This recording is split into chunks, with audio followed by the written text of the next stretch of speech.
ಸಂಗೀತ ಕಲಿತಾನೆ ಇದ್ದೀನಿ ಇನ್ನೂ. ನನ್ನ ಬಾಲ್ಯದಲ್ಲಿ ನನಗೆ ಯಾವುದನ್ನು ಕಲಿಯೋದಕ್ಕೆ ಅವಕಾಶ ಆಗಲಿಲ್ಲ.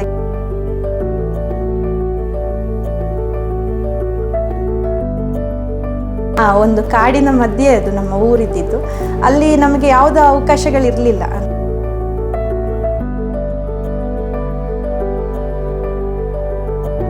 ಮಾಮೂಲಿ ಎಲ್ಲರೂ ಮಾಡೋ ಡಿಗ್ರಿ ಮಾಡಬಾರ್ದು ಅನ್ನೋದು ನನಗೆ ಯಾವಾಗಲೂ ಅನಿಸೋದು. ಬೇರೆ ಏನಾದರೂ ಆಗಬೇಕು, ಯಾವಾಗಲೂ ಆ ತುಡಿತಾ ಇತ್ತು.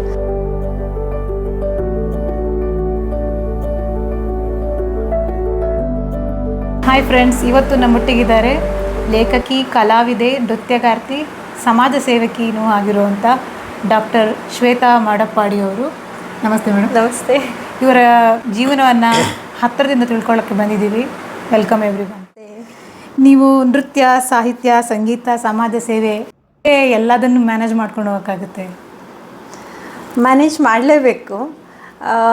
ನನಗೊಂಥರ ಒಂದನ್ನು ಬಿಟ್ಟರೆ ಏನೋ ಬಿಟ್ಬಿಟ್ಟೆ ಅಂತ ಅನ್ನಿಸೋ ಹಾಗಿನ ಪರಿಸ್ಥಿತಿ ಈಗಾಗಲೇ ನಿರ್ಮಾಣ ಆಗಿಬಿಟ್ಟಿದೆ. ಒಂಥರ ಎಲ್ಲದರ ಜೊತೆಯಲ್ಲಿ ನನ್ನನ್ನು ನಾನು ಕ್ಯಾರಿ ಮಾಡಿ ಅದು ಒಂಥರ ಹೊಂದಾಣಿಕೆ ಆಗಿಬಿಟ್ಟಿದೆ ಅದರ ಜೊತೆಗೆ.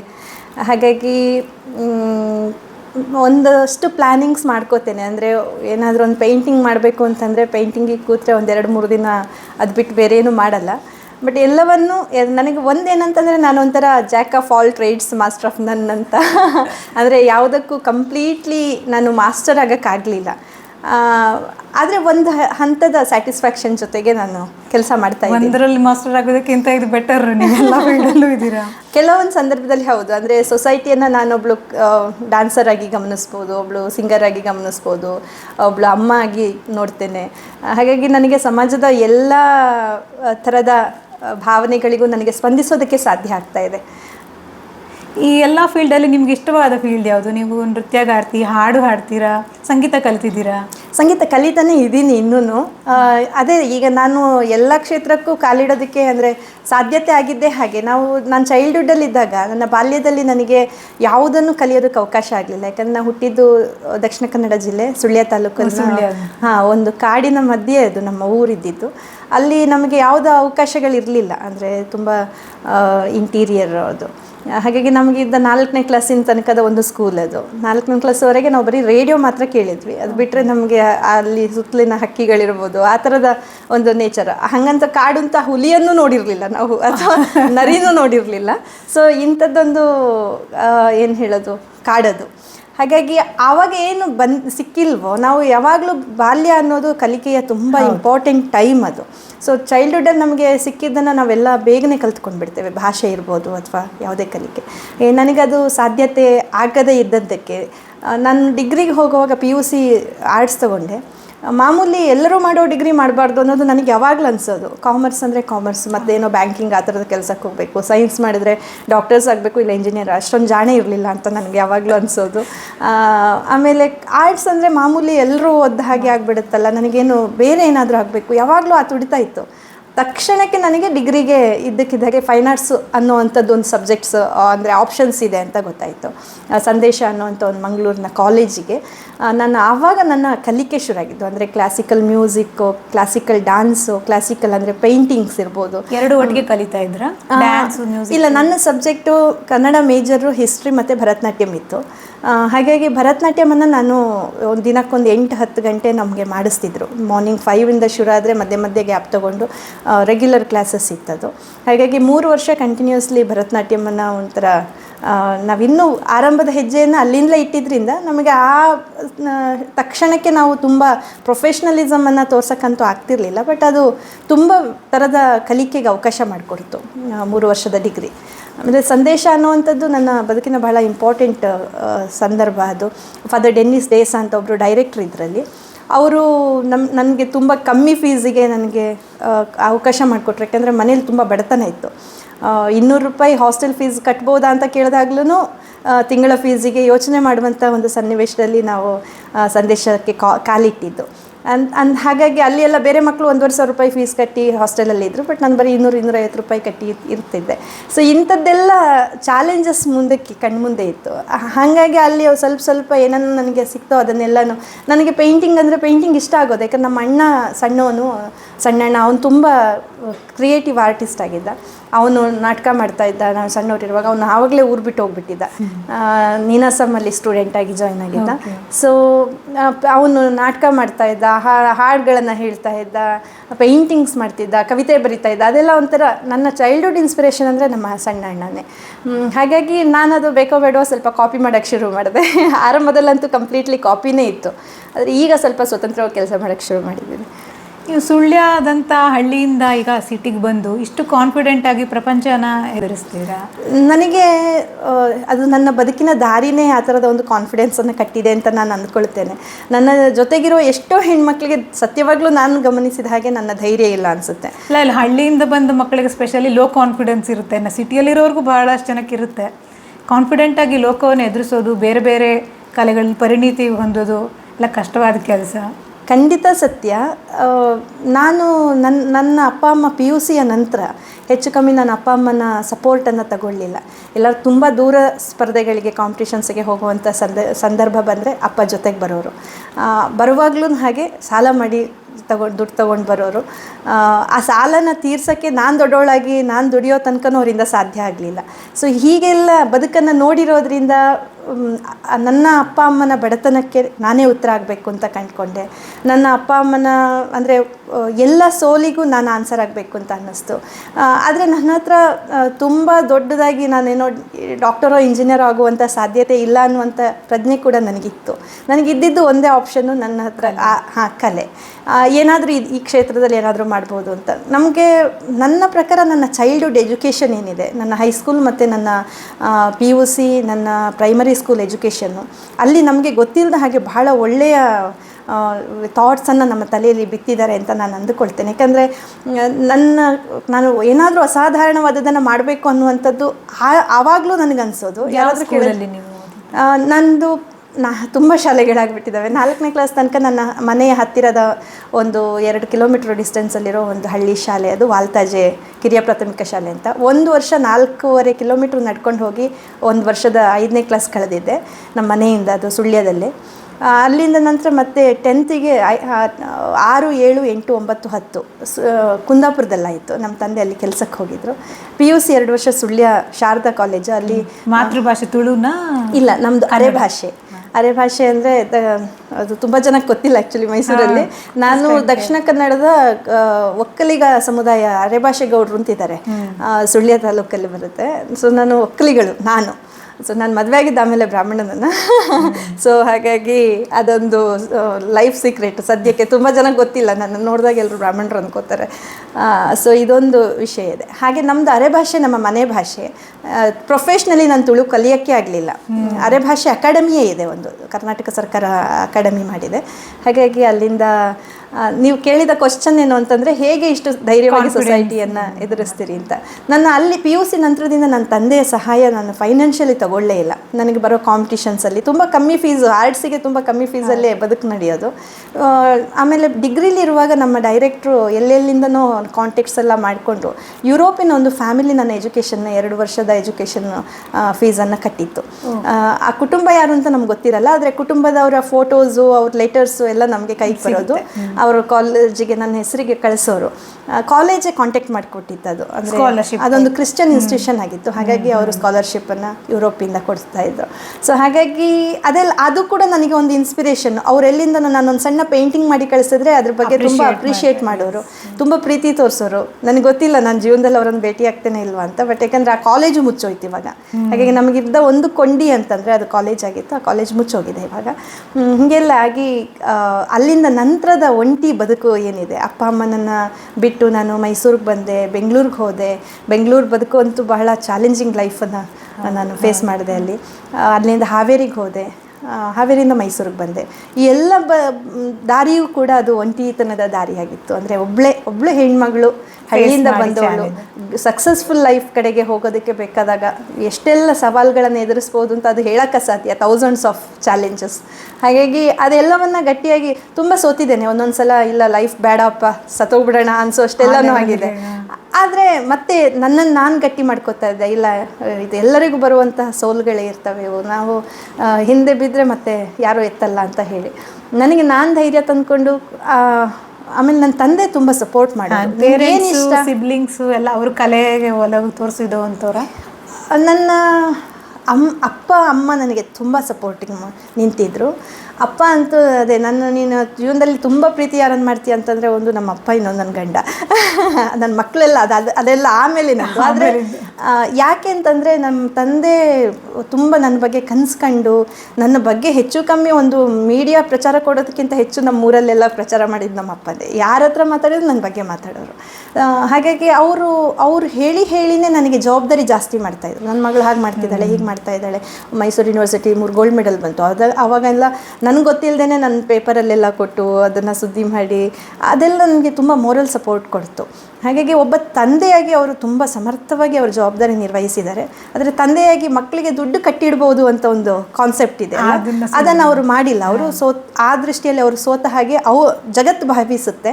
ಆದರೆ ನಾನು ಅಂದ್ಕೊಳ್ತೇನೆ, ನನಗೇನಾದರೂ ದುಡ್ಡು ಕಟ್ಟಿ ಇಟ್ಟಿದ್ದಿದ್ರೆ ನನ್ನ ತಂದೆ, ನನಗೆ ಆ ಬಡತನದ ರುಚಿ ಗೊತ್ತಾಗ್ತಿರ್ಲಿಲ್ಲ. ಅವರೊಬ್ಬ ಸಕ್ಸಸ್ಫುಲ್ ತಂದೆ ಆಗಿರೋರು, ಬಟ್ ನಾನೊಬ್ಳು ಫೇಲ್ಯೂರ್ಡ್ ಮಗಳಾಗಿರ್ತಿದ್ದೆ ಅಂತ ನಾನು ಅಂದ್ಕೊಳ್ತೇನೆ. ಏನಾದರೂ ಸಾಧಿಸಬೇಕು ಅನ್ನೋ ಛಲ ಬರ್ತಾ ಇರಲಿಲ್ಲ. ಖಂಡಿತವಾಗ್ಲೂ ಇರ್ತಾ ಇರಲಿಲ್ಲ. ಬಡತನ ಕೊಡುವ ಅನುಭವ ಇದೆಯಲ್ಲ ಜೀವನದಲ್ಲಿ, ಅದನ್ನು ನಾವು ಯಾವ ಯೂನಿವರ್ಸಿಟಿಗಳಿಂದನೂ ತಗೊಳಕ್ಕಾಗಲ್ಲ. ಆ ಧೈರ್ಯವೂ ಕೂಡ, ಅದು ಆ ಚಾಲೆಂಜನ್ನು ಅದನ್ನೇ ಅಲ್ಲಿ ಸೋಲ್ತಾರೆ ಗೆಲ್ತಾರೆ, ಗೆದ್ದವನು ಮತ್ತೆ ಗೆದ್ದು ಬಿಡ್ತಾನೆ, ಭಾಳ ದೊಡ್ಡದಾಗಿ ಗೆದ್ದು ಬಿಡ್ತಾನೆ, ಸೋತವನು ಸೋತು ಬಿಡ್ತಾನೆ. ಹಾಗಿರುತ್ತದು. ಅಲ್ಲಿಂದ ನಮ್ಮನ್ನು ನಾವು ಎತ್ಕೊಂಡು ಕ್ಯಾರಿ ಮಾಡೋದು ಬಹಳ ದೊಡ್ಡ ವಿಷಯ ಅಂತ ಅನಿಸುತ್ತೆ ನನಗೆ. ಮೈಸೂರಿಗೆ ತಮ್ಮ ಆಗಮನ ಯಾವಾಗ, ಹೇಗಾಯಿತು? ಅದು ಮೈಸೂರು ನನ್ನ ಫೇವ್ರೆಟ್ ಪ್ಲೇಸ್. ಅದು ಯಾಕೆಂದರೆ ನಾನು MA ಓದುವಾಗ MA ಓದೋಕ್ಕೆ ಆಪ್ಷನ್ ಇದ್ದಿದ್ದು ಕನ್ನಡ MA ಮಾಡೋದಕ್ಕೆ, ಇಲ್ಲ ಭರತನಾಟ್ಯಮಲ್ಲಿ ಮಾಸ್ಟರ್ಸ್ ಮಾಡೋದಕ್ಕೆ. ಹಿಸ್ಟ್ರಿ ನನಗೆ ಅಷ್ಟೊಂದು ಇಂಟ್ರೆಸ್ಟಿಂಗ್ ಸಬ್ಜೆಕ್ಟ್ ಆಗಿರಲಿಲ್ಲ ಇದೆರಡಕ್ಕೆ ಕಂಪೇರ್ ಮಾಡಿದರೆ. ಸೊ ನಾನು ಭರತನಾಟ್ಯಂ ತುಂಬ ಕಾಸ್ಟ್ಲಿ, ನಿಮಗೆ ಅದಕ್ಕೆ ಬೇಕಾಗಿರೋ ಇವಾಗಲೂ ಕಾಸ್ಟ್ಲಿ. ಹೌದು, ಅದಕ್ಕೆ ಬೇಕಾಗಿರೋ ಕಾಸ್ಟ್ಯೂಮ್ ಸ್ಟಿಚ್ ಮಾಡ್ಕೊಳ್ಳೋಕ್ಕೆ ನನ್ನ ಹತ್ರ ದುಡ್ಡು ಇರ್ತಾ ಇರಲಿಲ್ಲ. ಅಥವಾ ಆವಾಗ ನಾವೆಲ್ಲ ಗಮನಿಸ್ತಾ ಇದ್ದ ಬಹಳ ದೊಡ್ಡ ದೊಡ್ಡ ಆರ್ಟಿಸ್ಟ್ಗಳು, ಅವರನ್ನು ನೋಡಿದಾಗ ನನಗೆ ಈ ಬದುಕಕ್ಕೆ ಸಾಧ್ಯ ಇಲ್ಲ ಅನಿಸೋದು. ಅಂದರೆ ಅದಕ್ಕೆ ಬೇಕಾಗಿರುವಂಥ ಸಪೋರ್ಟಿಂಗ್ ಸಿಸ್ಟಮ್ ನನ್ನ ಹತ್ರ ಇರಲಿಲ್ಲ. ಹಾಗಾಗಿ ನನಗೆ ಉಳಿದಿದ್ದು ಕನ್ನಡ ನನ್ನನ್ನು ಪ್ರೈಮರಿಯಿಂದನೂ ಎತ್ತಿಬಿಟ್ಟಿದೆ. ಇಂಗ್ಲೀಷ್ ಲೋಕದ ಒಳಗೆ ನನ್ನನ್ನು ಗೆಲ್ಲಿಸ್ತಾ ಬಂದಿರೋದು ಇವತ್ತಿಗೂ ಕೂಡ ಕನ್ನಡ. ನನ್ನ ಮುಂದಕ್ಕೆ ನಿಲ್ಲಿಸಿ ಯಾರನ್ನಾದರೂ ಇಂಗ್ಲೀಷ್ನವರು ಒಬ್ಬರು ಸ್ಪೀಕರ್ನ ನಿಲ್ಲಿಸಿ ಅವರು ಬಹಳ ಅದ್ಭುತವಾಗಿ ಮಾತಾಡಿದ್ರು ಅಂತ ಅಂದುಕೊಳ್ತಾ ಇದ್ದರೆ, ಕನ್ನಡದಲ್ಲಿ ನನ್ನನ್ನು ಮಾತಾಡಕ್ಬಿಟ್ರೆ ನಾನು ಗೆದ್ದುಬಿಡ್ತೇನೆ. ಅಷ್ಟು ಇದನ್ನು ನಾನು ಆವರಿಸ್ಕೊಳ್ತೇನೆ, ನನಗೆ ಗೊತ್ತಿದೆ. ಅದು ಹೈಸ್ಕೂಲಲ್ಲೂ ಹಾಗೆಯೇ ನನಗೆ ಮ್ಯಾಥ್ಸಲ್ಲಿ 30 ಮಾರ್ಕ್ಸ್ ಬಂತು, ಇಂಗ್ಲೀಷಲ್ಲಿ 30 ಮಾರ್ಕ್ಸ್ ಬಂತು, ಬಟ್ ಕನ್ನಡದಲ್ಲಿ 125ಗೆ 120 ಮಾರ್ಕ್ಸ್ ತೊಗೊಂಡೆ. ನಾನು 10th ಮಾಸ್ಟರ್ಸ್ಗೆ ಏನು ಮಾಡಬೇಕು ಅಂತ ಮಂಗಳೂರಲ್ಲಿ ಓದು ಅಂತ ಎಲ್ಲರೂ ಅಂದರು. ನನಗೆ ಕುವೆಂಪು ಇದ್ದ ಯೂನಿವರ್ಸಿಟಿ ಅಂತೆಲ್ಲ ನಾವು ಒಂಥರ ಬಾಲ್ಯದಿಂದ ಇನ್ಸ್ಪೈರ್ ಆಗಿದ್ವಿ ಎಲ್ಲ. ಹಾಗಾಗಿ ಮೈಸೂರು ಯೂನಿವರ್ಸಿಟಿ ಮಾನಸಗಂಗೋತ್ರಿ ಕ್ಯಾಂಪಸ್ಸು ಇದನ್ನೆಲ್ಲ ಹೇಳಿದಾಗ ನಾವು ಮಂಗಳೂರಿನಲ್ಲಿ ಕೂತ್ಕೊಂಡು ಬಹಳ ಅದು ಒಂಥರದ ಇನ್ಸ್ಪಿರೇಷನ್ ಇತ್ತದು. ಹಾಗಾಗಿ ಇಲ್ಲ, ನಾನು ಮೈಸೂರಿಗೆ ಹೋಗ್ತೇನೆ ಅಂತ ಅಪ್ಪನಿಗೆ ಒಪ್ಪಿಸ್ದೆ. ಎಜುಕೇಷನ್ ಲೋನ್ ಮಾಡಿ ಮೈಸೂರಿಗೆ ಬಂದಿರೋದು. ಹಾಗಾಗಿ ಮೈಸೂರಲ್ಲಿ ಇರುವಾಗ ಮೈಸೂರು ನೋಡಿದ್ದೆ ನಾನು ಸ್ವಲ್ಪ ಮಟ್ಟಿಗೆ. ಹಾಸ್ಟೆಲ್ ಬಿಟ್ಟು ಹೊರಗಡೆ ಸುತ್ತಾಡೋದಂದರೆ ನನಗೆ ಗೊತ್ತಿರುವ ಒಂದೇ ಒಂದು ಏರಿಯಾ ಸರಸ್ವತಿಪುರಂ ಆಗಿತ್ತು, ವಾಕೇಬಲ್ ಡಿಸ್ಟೆನ್ಸ್ ಇದ್ದಿದ್ದರಿಂದ. ಅದಕ್ಕಿಂತ ಜಾಸ್ತಿ ನಡೆಯುವಷ್ಟು ಶಕ್ತಿ ನಮ್ಮ ಹತ್ರ ಇರ್ತಾ ಇರಲಿಲ್ಲ. ಹಾಗಾಗಿ ಮೈಸೂರು ಅಂದ ತಕ್ಷಣ ನಾನು ಹಾವೇರಿಲಿ ಕೆಲಸ ಮಾಡ್ತಿದ್ದೆ, PhD ಮಾಡ್ತಾ ಹಾವೇರಿಲಿ ಅಸಿಸ್ಟೆಂಟ್ ಪ್ರೊಫೆಸರಾಗಿ ಕೆಲಸ ಮಾಡ್ತಿದ್ದೆ. ಆ ಟೈಮಲ್ಲಿ ಒಂದು ಪ್ರೋಗ್ರಾಮ್ ಬಂತು. ಅಲ್ಲಿಗೆ ಮಂಡ್ಯ ರಮೇಶ್ ಅವ್ರ ಜೊತೆ ನನ್ನ ಹಸ್ಬೆಂಡ್ ಬಂದಿದ್ರು, ಪ್ರಸಾದ್. ಅವರು ನೋಡಿದ ತಕ್ಷಣ ಅವರಿಗೆ ಏನೋ ಇವಳೊಂದು ಮದುವೆ ಆಗಿಬಿಡ್ಬೇಕು ಅಂತ ಅನ್ನಿಸ್ತಂತೆ, ಗೊತ್ತಿಲ್ಲ, ಅದನ್ನು ಅವರು ಹೇಳ್ತಾರೆ ಅದನ್ನು ಚೆನ್ನಾಗಿ. ಬಟ್ ಕೇಳಿದ್ರು. ಮಾರನೇ ದಿನ ಪ್ರೋಗ್ರಾಮ್ ಮುಗಿಸಿ ಹೋದ ನಂತರ ನನ್ನ ನಂಬರ್ ಕಲೆಕ್ಟ್ ಮಾಡ್ಕೊಂಡು ಹೋಗಿದ್ರು. ನನಗೆ ಅದು ಥಾಟ್ ಇರಲಿಲ್ಲ ಇವ್ರಿಗೇನೋ ಒಂದು ಉದ್ದೇಶ ಇದೆ ಅಂತ. ಆದರೆ ಅವರು ಫೋನ್ ಮಾಡಿದ ತಕ್ಷಣ, ಇಲ್ಲ ನಾನು ನಿಮ್ಮನ್ನು ಮದುವೆ ಆಗಬೇಕು ಅಂತ ಇದ್ದೀನಿ ಅಂತಂದರು. ನಾನು ಅವ್ರ ಪರಿಚಯ ಕೇಳಿದೆ, ಎಲ್ಲಿಯವರು ನೀವು, ಏನು ಎತ್ತ ಅಂತ. ಇನ್ನು ಮೈಸೂರು ಅಂತಂದರು. ನಾನು ಹೇಳಿದೆ, ನನಗೆ ಏನೂ ನಿರೀಕ್ಷೆಗಳಿಲ್ಲ ಮದುವೆಗೆ ಸಂಬಂಧಪಟ್ಟಂಗೆ, ಆದರೆ ನಾನು ಕಷ್ಟಪಟ್ಕೊಂಡು ಏನೋ ಒಂದು ಸ್ವಲ್ಪ ಸಂಗೀತದ ಆಸಕ್ತಿನೋ ಸಾಹಿತ್ಯದ ಆಸಕ್ತಿನೋ, ಆಮೇಲೆ ನನ್ನದೇ ಗುಂಗಲ್ಲಿ ನಾನು ಇರ್ತೇನೆ ಯಾವಾಗಲೂ, ನೀವು ಅದಕ್ಕೆ ಡಿಸ್ಟರ್ಬ್ ಮಾಡೋದೇ ನನ್ನನ್ನು ಕ್ಯಾರಿ ಮಾಡ್ತೀರಿ ಅಂತಂದರೆ ನಾನು ಒಪ್ಕೊಳ್ತೇನೆ ಅಂತ ಅಂದೆ. ಆದರೆ ನನಗೊಂದು ವಾರ ಸಮಯ ಬೇಕು, ನನ್ನ ತಂದೆ ತಾಯಿ ಹತ್ರ ಕೇಳಬೇಕು, ಅವ್ರಿಗೆ ಆಮೇಲೆ ಜಾತಿ ಒಂದು ವಿಷಯ ಇತ್ತು. ಸೊ ಈ ಎಲ್ಲ ಕಾರಣಗಳಿಂದ ಒಂದು ವಾರದ ಸಮಯ ಕೇಳಿದ್ದೆ. ಒಂದು ವಾರ ಬಿಟ್ಟು ನಾನು ಆಯಿತು ಅಂತಂದೆ. ನಮ್ಮ ಅಪ್ಪನ ಕೇಳಿದ ತಕ್ಷಣ ಊರಿಗೆ ಹೋಗಿ ಕೇಳ್ಕೊಂಡು ಬಂದು. ಸೊ ಹಾಗೆ ಮೈಸೂರಿಗೆ ಬಂದಿದ್ದು. ಮೈಸೂರು ಪ್ರಸಾದ್ ಬಗ್ಗೆ ನನಗೆ ಏನೂ ಗೊತ್ತಿರಲಿಲ್ಲ. ಅವರ ಹಿನ್ನೆಲೆ ಆಗಿರಲಿ, ಅವರ ಮನೆ ಹೇಗಿದೆ, ಮನೆಯವ್ರು ಹೇಗಿದ್ದಾರೆ, ಅಥವಾ ಎಷ್ಟು ಓದಿದ್ದಾರೆ, ನಾನು ಏನೂ ಕೇಳಲೇ ಇಲ್ಲ. ಒಂದೇನಂದರೆ ಮನೆ ಇಲ್ಲ ಅನ್ನೋದೊಂದು ಹೇಳಿದರು ಅವರು, ಸ್ವಂತ ಮನೆ ಇಲ್ಲ ಅಂತ. ಆವಾಗ ಕಾರ್ ಇದೆಯಾ ಅಂತ ಕೇಳಿದೆ. ಕಾರ್ ಇದೆ. ಇದು ಯಾಕೆ ನಾನು ಇದು ಇಂಪಾರ್ಟೆಂಟ್ ಅಂತಂದರೆ, ಹೆಣ್ಣು ಮಕ್ಕಳಿಗೆ ಅವರ ಬದುಕಿನ ಆಯ್ಕೆಗಳು ಬಹಳ ದೊಡ್ಡದು.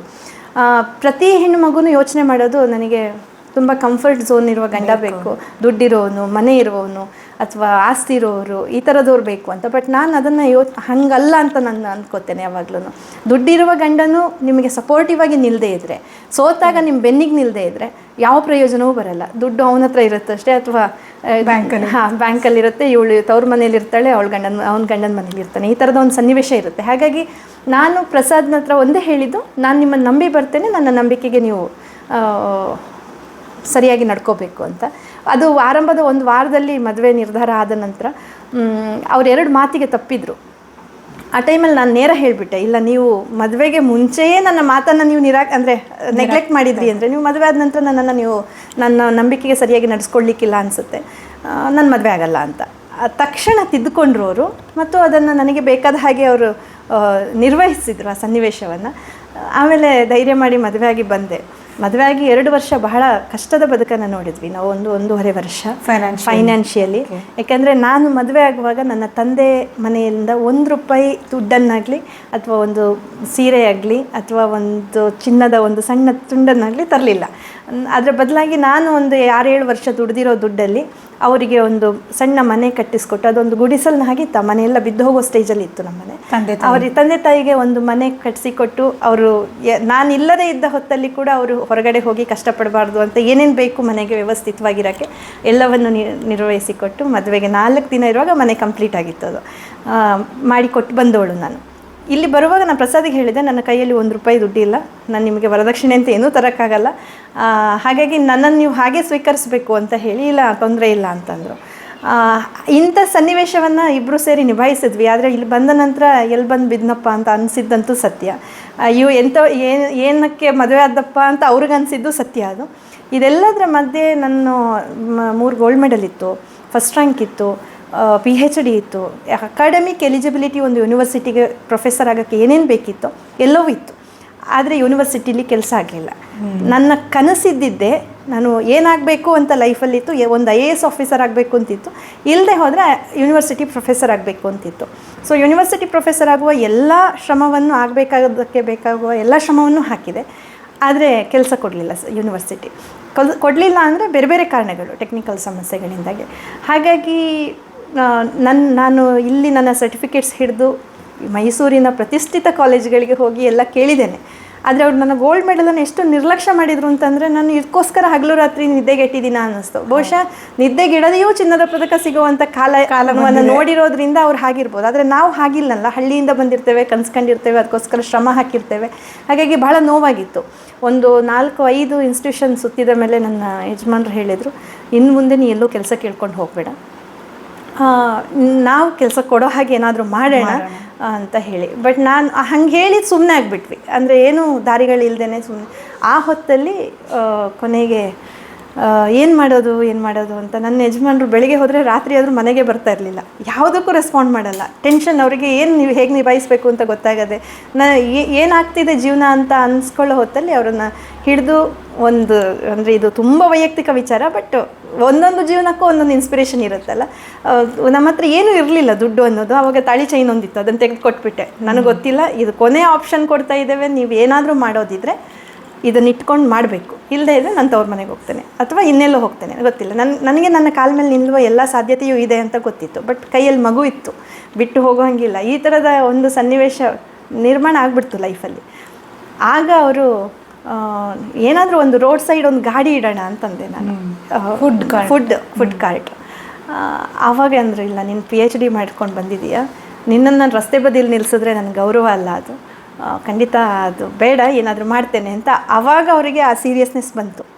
ಅಂದರೆ ಒಂಥರ ಕಣ್ಣು ಕಟ್ಟಿದ ಹಾಗೆ ಆಗಿಬಿಟ್ಟಿರುತ್ತೆ ಮನುಷ್ಯನಿಗೆ. ಆರ್ಥಿಕವಾಗಿ ಯಾವಾಗ ಹೊಡೆತ ಬೀಳುತ್ತೋ ಮನುಷ್ಯನಿಗೆ ಹಾಗಾಗುತ್ತೆ ಅಂತ ಅಂದ್ಕೊಂಡಿದ್ದೇನೆ. ಆಗ ನಾವು ಒಂದು ಸಣ್ಣ 10x10 ಕೆಫೆನ ಶುರು ಮಾಡಿದ್ದು ಚಾಮುಂಡಿಪುರಮಲ್ಲಿ. ಅದು ಪೂರ್ತಿ ಸಾಲದಿಂದ, ಸೊನ್ನೆ, ಎಲ್ಲವೂ ಸೊನ್ನೆ. ಒಂದು ನಾವೇನು ಚಿನ್ನ ಅಡ ಇಟ್ಟು ಅಡ್ವಾನ್ಸ್ ಕೊಟ್ಟಿದ್ದೀವಿ ಅನ್ನೋದು ಅದೊಂದು ಬಿಟ್ಟರೆ, ಇನ್ನು ಪ್ರತಿ ಅಕ್ಕಿಗೆ ಸಾಮಾನು ಕೂಡ ನಾವು ಸಾಲದಿಂದ ತಂದಿದ್ರು. ಒಂದು 20,000 ರೂಪಾಯಿ ಸಾಲ ಕೊಟ್ಟಿರೋ ಅಂಗಡಿಯವನನ್ನು ಇವತ್ತಿಗೂ ಹೋಗಿ ನಾನು ಮಾತಾಡಿಸ್ತೇನೆ. ಯಾಕಂದರೆ ಅವನು ನಮ್ಮ ಬದುಕಿಗೆ ಮೊದಲ ಸ್ಟೆಪ್ಪಿಂಗ್ ಸ್ಟೋನ್ ಹಾಕಿರುವವನು. ಹಾಗಾಗಿ ಅಲ್ಲಿಂದ ಶುರು ಆದ ಕೆಫೆ ಇವತ್ತು ನಮ್ಮನ್ನು ಮೈಸೂರಲ್ಲಿ ಒಂದು ಮಟ್ಟಕ್ಕೆ ತಗೊಂಡು ಹೋಗಿ ನಿಲ್ಲಿಸೋ ಹಾಗೆ ಮಾಡಿದೆ. ಇದು ಮೈಸೂರಿಗೂ ನನಗೆ ನಂಟು. ಡಾಕ್ಟರೇಟ್ ಯಾವುದರಲ್ಲಿ ನೀವು ತಗೊಂಡಿದ್ದು, ಯಾವ ಇದರಲ್ಲಿ ಮಾಡಿದ್ದು? PhD ಮಾಡಿದ್ದು ಫೋಕ್ಲೋರ್, ಜಾನಪದ. ನಾನು ಮೈಸೂರು ಯೂನಿವರ್ಸಿಟಿಯಲ್ಲಿ ಕನ್ನಡ MA ಮಾಡೋಕ್ಕೆ ಅಂತ ಬಂದೆ. ಸೀಟ್ ಸಿಗಲಿಲ್ಲ, ಇಂಟರ್ ಯೂನಿವರ್ಸಿಟಿ ಅಂತ. ಸೊ ಮೈಸೂರು ಬಿಟ್ಟು ಹೋಗಬಾರ್ದು ಅಂತ ನಿರ್ಧಾರ ಮಾಡಿದ್ದೆ. ಹಾಗೆ ಏನಕ್ಕಾದರೂ ಸೇರೋಣ ಅಂತ ಅಲ್ಲೇ ಇನ್ನೊಂದು ಆಪ್ಷನ್ ಇದ್ದಿದ್ದು ಫೋಕ್ಲೋರ್ MA. ಮತ್ತು ನನ್ನ ಮನೆ ಅಂಗಳದಲ್ಲಿ ಭೂತಕೋಲ ನಡೀತಾ ಇತ್ತು ಪ್ರತಿ ವರ್ಷ. ಅದರಿಂದ ನಾನು ಆ ಕಲ್ಚರಿಂದ ಹೌದು ಇನ್ಸ್ಪೈರ್ ಆಗ್ತಾ ಇದ್ದೆ ನಾನು ಯಾವಾಗಲೂ ಪ್ರತಿ ಸಲ. ಯಾಕಂದ್ರೆ ನನ್ನ ಕ್ಲಾಸ್ಮೇಟ್ಸು ಆ ಪ್ರೋಗ್ರಾಮಲ್ಲಿ ಅಂದರೆ ಭೂತಕೋಲ ನಡೆಯುವಾಗ ಅವರು ಅಂಗಳದ ಒಂದು ಮೂಲೆಯಲ್ಲಿ ಕೊಟ್ಟು ತುಂಬ ಪ್ರೊಫೆಷ್ನಲ್ ಆಗಿ ಮ್ಯೂಸಿಕ್ ಇನ್ಸ್ಟ್ರೂಮೆಂಟ್ಸನ್ನು ನುಡಿಸ್ತಾಯಿದ್ರು. ಸೊ ಹಾಗಾಗಿ ನನಗೆ ಏನು ಇದು ಅಂದರೆ ಅವರು ಎಲ್ಲಿ ಕಲಿತಾರೆ, ಹೇಗೆ ಪ್ರಾಕ್ಟೀಸ್ ಮಾಡ್ತಾರೆ ಅಂತ ಯಾವಾಗಲೂ ಅನಿಸೋದು. ಅದಕ್ಕೆ ನಾನು ಇಲ್ಲ, ಇದು ಫೋಕ್ಲೋರ್ ಸಬ್ಜೆಕ್ಟ್ ತುಂಬ ಚೆನ್ನಾಗಿದೆ, ನಮ್ಮ ತಂದೆ ತುಂಬ ಸಪೋರ್ಟ್ ಮಾಡಿದರು. ನೀನು ಇದನ್ನು ಜಾಬ್ಗೋಸ್ಕರ ಕಲಿಬೇಡ, ನಿನಗಿದೊಂದು ಎಕ್ಸ್ಪೀರಿಯನ್ಸ್, 2 ವರ್ಷದ ಕಲಿಕೆ, ನಿನ್ನ ಕೆಲಸ ಸಿಕ್ಕಿದ್ರೂ ಸಿಗ್ಬೋದು, ಆದರೆ ನೀನು ಇದನ್ನು ಆರ್ಥಿಕವಾಗಿ ನೋಡಬೇಡ, ಓದು, ಇದೊಂದು ಒಳ್ಳೆ ಸಬ್ಜೆಕ್ಟ್, ನೀನೊಬ್ಳು ಸ್ಕಾಲರ್ ಅಂತ ಸೊಸೈಟಿಯಲ್ಲಿ ಗುರುತಿಸ್ಕೊಳ್ಳೋದಕ್ಕೆ ಬೇಕಾಗಿರೋ ಅವಕಾಶ ಇದೆ ಇರಲಿ ಅಂತ.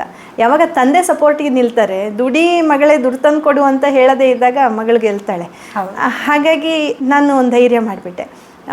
ತುಂಬ ಒಳ್ಳೆ ಅವಕಾಶ ನನಗೆ ಅದರಿಂದಾಗ ಆಯಿತು. ನಾನು ಕೆಲಸ ಸಿಗುತ್ತೆ ಅಂತ ಖಂಡಿತ ಅಂದ್ಕೊಳ್ಳಿಲ್ಲ. ನಮ್ಮ HODನೇ ಅಂದರು ಅವತ್ತು, ನಿನಗೆ ಇದು ರಾಂಗ್ ಡಿಸಿಷನ್, ಇನ್ನೊಂದು ಸಲ ಯೋಚನೆ ಮಾಡು, ಬೇರೆ ಯೂನಿವರ್ಸಿಟಿಗೆ ಹೋಗು, ನಿಂಗೆ MAಗೆ ಕನ್ನಡಕ್ಕೆ ಆಪ್ಷನ್ ಸಿಗುತ್ತೆ ಅಂತ. ಇಲ್ಲ, ನಾನು ಫೋಕ್ಲೋರ್ MA ಮಾಡ್ತೀನಿ ಅಂತ.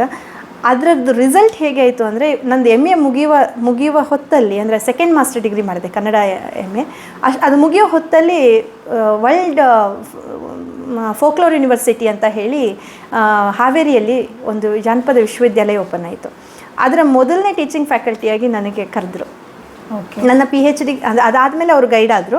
ಬಟ್ ಅಲ್ಲಿಯ ವೈಸ್ ಚಾನ್ಸಲರ್ ನನಗೆ ಪ್ರೊಫೆಸರ್ ಆಗಿದ್ದರು. ಹಾಗಾಗಿ ಅವರಿಗೆ ನನ್ನ ಬಗ್ಗೆ, ನನ್ನ ಆಸಕ್ತಿಯ ಬಗ್ಗೆ ಗೊತ್ತಿತ್ತು. ಅವರು ಇಂಟರ್ವ್ಯೂ ಕರೆದ್ರು, ಸೆಲೆಕ್ಷನ್ ಆಗೋಯಿತು. ಸೊ ಫೋಕ್ಲೋರ್ ಯೂನಿವರ್ಸಿಟಿಯ ಫಸ್ಟ್ ಟೀಚಿಂಗ್ ಫ್ಯಾಕಲ್ಟಿ ಅಂತಂದರೆ ಲಿಸ್ಟಲ್ಲಿ ನಾನು ಸಿಗ್ತೀನಿ. ಅದು ನನ್ನ ಒಂದು ನಿಸ್ವಾರ್ಥವಾದ ಅಥವಾ ಯಾವುದೇ ಆ ಸಬ್ಜೆಕ್ಟಿಗೆ ಒಂದು ನ್ಯಾಯ ಕೊಡಬೇಕು ಅಂತ ನಾನು ಕಲ್ತಿದ್ದಕ್ಕೆ ಅಥವಾ ಅದನ್ನು ಒಪ್ಪಿಕೊಂಡಿದ್ದಕ್ಕೆ ಅದೊಂದು ಸಾರ್ಥಕತೆ ಅಂತ ನಾನು ಅಂದ್ಕೊಳ್ತೇನೆ. ಹಾಗಾಗಿ ಅದರಲ್ಲೇ ಆನಂತರ ನಾನು ಯಾವಾಗ ಫೋಕ್ಲೋರ್ ಯೂನಿವರ್ಸಿಟಿಯಲ್ಲಿ ಜಾಬ್ಗೆ ಸೇರಿಕೊಂಡೆ ಅಸಿಸ್ಟೆಂಟ್ ಪ್ರೊಫೆಸರಾಗಿ, ಅಲ್ಲೇ ನಾನು PhD ಎನ್ರೋಲ್ ಮಾಡಿಸಿದೆ. ಸೊ ವಸಾಹತುಶಾಹಿ ಸಂದರ್ಭ ಜನಪದ ಹಾಡುಗಳು ಅಂತ ನನ್ನ PhD ಸಬ್ಜೆಕ್ಟು. ಅಂದರೆ ಬ್ರಿಟಿಷ್ ಕೊಲೋನಿಯಲಿಸಮ್ಗೆ, ಬ್ರಿಟಿಷರು ಭಾರತಕ್ಕೆ ಬಂದಲ್ಲಿಂದ ನಮ್ಮ ಜನಪದರು ಹೇಗೆ ಅವರಿಗೆ ರಿಯಾಕ್ಟ್ ಮಾಡಿದರು ಅನ್ನೋದು ಜನಪದ ಹಾಡುಗಳು, ಕತೆಗಳು, ಒಗಟುಗಳು, ಲಾವಣಿಗಳಲ್ಲೆಲ್ಲ ಸಿಗುತ್ತೆ. ಸೊ ನಂದು ಪರ್ಟಿಕ್ಯುಲರಾಗಿ ಫೋಕ್ ಸಾಂಗ್ಸ್ ಅಂತ ತಗೊಂಡೆ ನಾನು.